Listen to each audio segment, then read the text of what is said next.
Hello friends, welcome back to my channel. তো বন্ধুরা, এখন আমরা যে আপডেটটা নিয়ে কথা বলবো, সত্যি বলতে একটা দুঃখজনক আপডেট বলতে পারো, দুঃখজনক একটা খবর বলতে পারো। আপসেট করার মতো, বিশেষ করে আমাদের জিৎ ফ্যান্সদের জন্য এবং যারা সিনেমা প্রেমী তাদের জন্য এটা একটা খারাপ খবরই বলতে পারো। বিষয়টা হচ্ছে যে কেউ বলে বিপ্লবী, কেউ বলে ডাকাত। এই ছবির শুটিং সেটে কিন্তু আমাদের জিদ্দা আবারও কিন্তু আহত হয়েছেন। তার তার কিন্তু গুরুতর একটা চোট লেগেছে। আমরা সোশ্যাল মিডিয়াতে দেখতে পাচ্ছি বিভিন্ন কিছু ছবি ভাইরাল হচ্ছে জিদ্দার শুটিং সেট থেকে। একটা দেখতে পাচ্ছি আমরা থুতনির এই জায়গাটা করে কাটা, এবং আরেকটা ছিল মানে হাতের মধ্যে আর কি ছালা পড়ে যাওয়ার মতো বা ছাল উঠে যাওয়ার মতো এরকম একটা দৃশ্য বা এরকম ছবি একটা ভাইরাল হয়েছে। তো এগুলো কিন্তু আমরা রিসেন্টলি পাচ্ছি। তো বুঝতেই পারছেন যে মানুষটার কি কঠোর পরিশ্রম রয়েছে আর কি এই ছবিটার পেছনে, ঠিক আছে? এবং জিদ্দা যখনই কোনো কাজ করেন সেটা কিন্তু খুবই, কি বলবো, মানে খুবই ডেডিকেশনের সাথে, সেটা আমরা প্রত্যেকেই জানি, ঠিক আছে? এবং একটা টেক তিনি বারবার দিতে চান, মানে যতক্ষণ না সেটা তার মতো করে হচ্ছে আর কি, সেটা আমরা প্রত্যেকেই জানি। আমরা যদি কয়েক বছরে আগে ফিরে যাই, বস টুর যে শুটিং সেটে, সেখানেও কিন্তু তাকে একটা বড় মানে দুর্ঘটনার শিকার হতে হয়েছিল, ঠিক আছে? মানে সেটা সব থেকে বড়, মানে ওখানে হয়তো জিদার মানে পায়ে হয়তো মানে পাটা হয়তো ভেঙে যেতে পারতো, এরকম একটা ইনসিডেন্ট আমরা দেখেছিলাম। সেটা সত্যি শকিং ছিল একটা।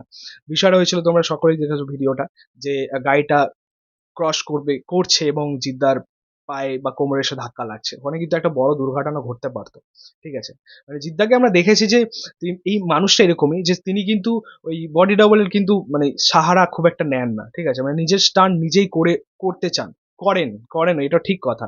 আমরা বাঘবন্দি খেলাতেও দেখেছি, মানে অততলা বিল্ডিং থেকে নিজে একজন হিরো, সে ওইভাবে দৌড়ে আসছে আরকি, এবং দুটো দড়ির সাহায্যে। ভাই, এটা অ্যাকচুয়ালি বাংলা ইন্ডাস্ট্রিতে আমরা কোনো অভিনেতার কাছে দেখি না। ঠিক আছে? মানে এত কঠিন কঠিন স্টান্ট তিনি করেন। ঠিক আছে? তারপরে একটা দৃশ্য মনে আছে বস টু এতে, যেখানে মাথার উপর দিয়ে হেলিকপ্টার ঘুরে যাচ্ছে। এগুলো সত্যি মানে মানে একজন অভিনেতা এগুলো করতে পারে, এগুলো জিদ্দাকে দেখে তবেই হয়তো বিশ্বাসটা হয়। ঠিক আছে? তো এরকম কিছু ব্যাপার আছে, জিদ্দার যখনই কাজ করে সেটা অন্য লেভেল একটা ডেডিকেশন থাকে, এবং সেই জন্যই আর কি এমন একটা আরো একটা প্রবলেম ফেস করতে হলো আমাদের জিদ্দাকে। কেউ বলে বিপ্লবী, কেউ বলে ডাকাত। তোমরা জানোই যে এই ছবিটা একদমই অ্যাকশন ভিত্তিক একটা ছবি, সেখানে লাঠির ব্যবহার থাকবে, মানে লাঠি লড়াই থাকবে, এবং বিভিন্ন মানে হ্যান্ড টু হ্যান্ড অ্যাকশন তো আছেই। তো এগুলো করতেই আর কি জিদ্দার চোটটা লেগেছে আর কি, বেসিক্যালি যেটা বোঝা যাচ্ছে। এবং এটা খুব সম্ভবত মানে লাঠির লড়াই করতে গিয়ে লেগেছে, কারণ আমরা দেখেছি জিদ্দাকে রিসেন্টলি তিনি প্র্যাকটিস করছেন আর কি এই সব নিয়ে। তার মধ্যেই হবে হয়তো এই চোটটা লেগেছে, মানে যেরকম আপডেটটা রয়েছে আর কি। সো আশা করছি জিদ্দা খুব তাড়াতাড়ি রিকভারি করবেন। এই মুহূর্তে বোধহয় ২-৪ দিনের জন্য বোধহয় শুটিংটা বন্ধ রয়েছে, যতদূর জানা জানা যাচ্ছে।